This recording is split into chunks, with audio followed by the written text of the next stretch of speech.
Good afternoon, beautiful people. Dr. Eve. Happy to be back in the studio with you all today.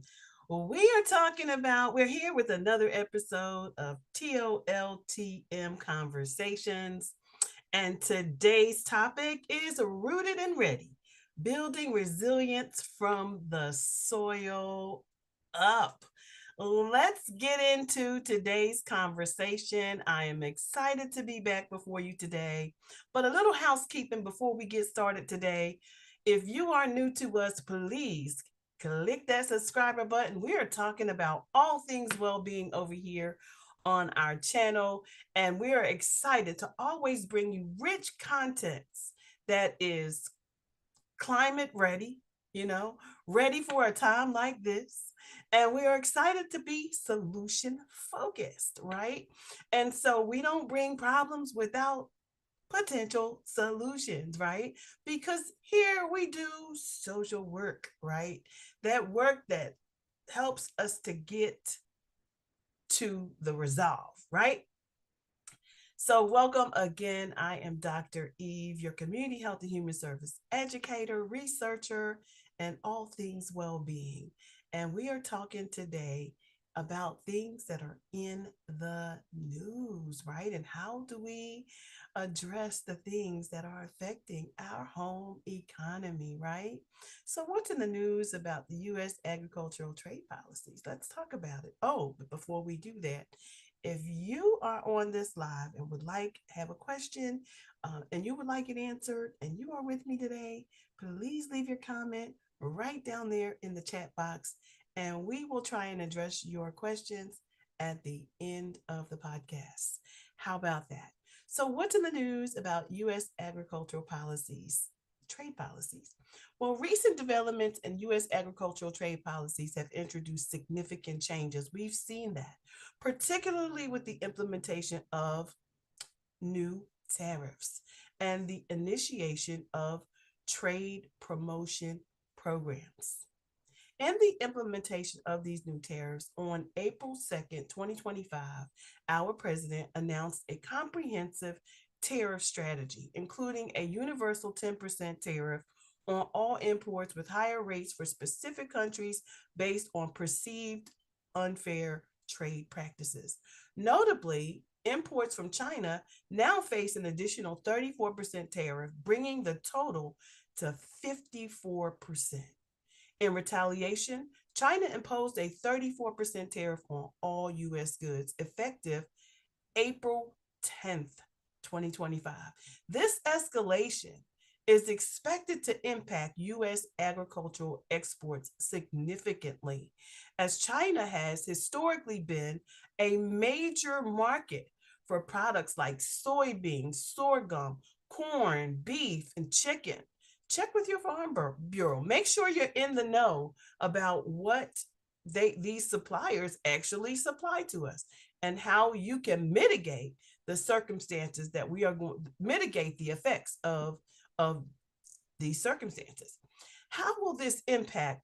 What will be the impact on the agricultural sector? The agricultural community has expressed concerns about the potential negative effects of these tariffs. Oh, well, I'm sorry, of these tariffs that are threatening the economic sustainability of farmers who have already faced financial challenges in recent years. Specific sectors such as California's almond industry, who else likes almonds, are particularly vulnerable due to their reliance on what? Exports. Retaliatory tariffs from countries like China, India, and the EU could result in substantial financial losses for almond producers. And there's so many more like that. What is your story? As a global media outlet, we carry news from different areas of our globe. So, government initiatives in response to these challenges, the U.S. Department of Agriculture announced the launch of agricultural trade promotion programs for fiscal year 2026. Listen up. These programs aim to assist U.S. agricultural producers in promoting and selling their goods internationally. Let's be in tune with what's happening, right? The USDA's Foreign Agricultural Service has opened funding opportunities for several export market development programs, including the Market Access Program, MAP. Market Access Program, MAP, and the Foreign Market Development Program, FMD. Write these things down. Foreign Market Development Program. Additionally, the administration is considering a new bailout for U.S. farmers to mitigate the economic impact of these tariffs. We'll see how that works, right? We're here to be open-minded and objective. We're looking for solutions at all costs. Discussions are in the early stages, focusing on potential relief measures as the agricultural sector faces retaliatory tariffs from key trading partners. These developments indicate a period of uncertainty for U.S. agriculture, with potential shifts in export markets and financial implications for producers. So, how do we protect ourselves as homesteaders, growers, farmers, landowners, land purchasers, investors, all of the things? Well, I have some ways that you should be thinking about protecting ourselves, right? In this, some of the key strategies that will help you to insulate yourself from shocks in agricultural trade policy and global disruptions. Number one, we key to our channel, we always talk about diversify your income streams. Let me give you an example of what that looked like. I am a retired senior citizen, and I have an arsenal of skills. But in retirement, I'm choosing to focus on growing, being more agriculturally astute, but also I am a researcher. I'm a PhD, which means that I can continue my research. How do you sharpen your saw with all the things? How do you turn your knowledge, your understanding, and your wisdom into an income vault at this time? You examine your skills and your gifts, right? Some other things you can think about if you are directly engaged into the homesteading, home economics, that whole base, value-added products. Turn your raw produce into shelf-stable goods like jams, pickles, tinctures, herbal teas. I have, and they're going to market, right? Pop up this Saturday. I'm so excited. Our very first pop up. And we're going to have teas and things and tinctures on our market. Cottage industries like canning, soap making, textiles, or baked goods can become secondary revenue services. You also want to join some maybe CSA programs and memberships so that you can build direct-to-consumer models that prioritize local relationships over global exports. Number two, you want to localize your supply chains. Baby, there's nothing like local. You got a community all around you. If you got a neighborhood, you got schools, you got co-ops, you got all these things. Focus on regional distribution. Partner with your farmers markets, your food co-ops, schools, and local restaurants. I am in an area where restaurants are bountiful. You hear me? What can I do for them?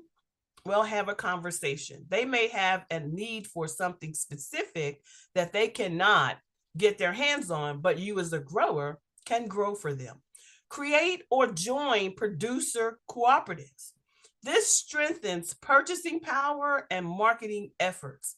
Embrace bartering, time banking, informal economy models that protect against currency and value fluctuations. Number three, you want to practice regenerative and resilient agriculture. What does that mean? Use permaculture design and no-till methods to reduce input costs and dependency on global chemical suppliers. Invest in seed saving and heirloom varieties. I can't tell you how that blessed my soul this year because I harvested seeds from the things that I grew plentifully, down to even my um stevia seeds. Do you know how hard it is to harvest a stevia seed? My God. But I have an abundance of them. You hear me? So you want to invest in your seed saving and heirloom varieties. It protects against seed supply chain issues, right? Because where the seeds come from. So you want to intercrop and rotate. This reduces reliance on a single cash crop vulnerable to these changes or even price swings. Even today, you guys, I am freeze drying bananas because there's going to be a supply issue, but I like bananas. So, baby, I'm getting all the bananas and I'm freeze drying them, making me some banana chips because I need that potassium for my body. Okay. The next thing you want to do is strengthen number 4.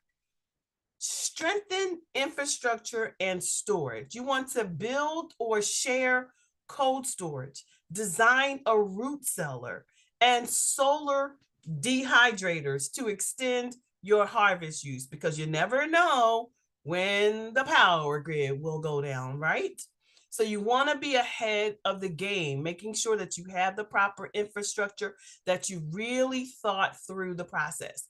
Learn and teach preservation techniques. Drying. Right now, I have herbs that I harvested on Sunday and I've put them into my greenhouse, but it's airing, right? So drying, they're drying all of my herbs that came in. Now I could put them into my dehydrator, but why when I can dry them air, right? So I have methods. So there's methods that you can use, right? You want fermenting, preservation techniques like fermenting, vacuum sealing, and freezing, like freeze drying those bananas. Invest in some renewable energy systems to protect against rising energy costs tied to global instability, right? We want to stay on top of our game. Number 5, organize and advocate. Join national and local advocacy groups that center what you care about in this time. There is the National Sustainable Agricultural Coalition or your Black Farmers and Agriculturalists Association, and many, many, many, many more. You want to track legislation as well and contribute to public comment periods on USDA, Farm Bill, and trade decisions. The things that matter to you, you must position yourself to be an advocate, not just for you as an individual, but as a social worker. I work at the meso level. I've always done social work. So, social work as a human service educator. So, because of that, at the meso level, I'm not concerned just about myself as I work with individuals, I work with families, I work with communities, and I work globally, right? So you have to be in the places where you are needed for the people that you're called to serve. Host or join community planning sessions to prepare mutual aid responses and food sovereignty plans. What is your plan? We all need a plan in this time. Number 6, access grants, subsidies, and technical assistance. Apply for USDA value added producer grants, EQIP, EQIP, REAP programs, and trade assistance programs. If you want to know more about that, grab yourself an assessment on my website in the description below, and I will see. We'll assess you for readiness, right? Work with your local extension office. I can't tell you, I've been working with my local cooperative extension office since 2001, almost 25 years now, working with them for training, access training, soil tests, business planning, and your local small business opportunity as well. They've got free classes. that are available to you that will work no matter what industry you are in when you're talking about diversifying your income. Leverage platforms like FarmRaise, FSA, and Rural Advancement Foundation International for your funding help. And if you again just need the support, and you need to, someone who understands grant access, grant writing, positioning yourself, not just as a person, but as an entity, right? Will get you further than you know. Number 7, align with your Pan-African and Afro-Indigenous food sovereignty groups. Tap into the agricultural knowledge systems that came before us that prioritize cyclical sustainability.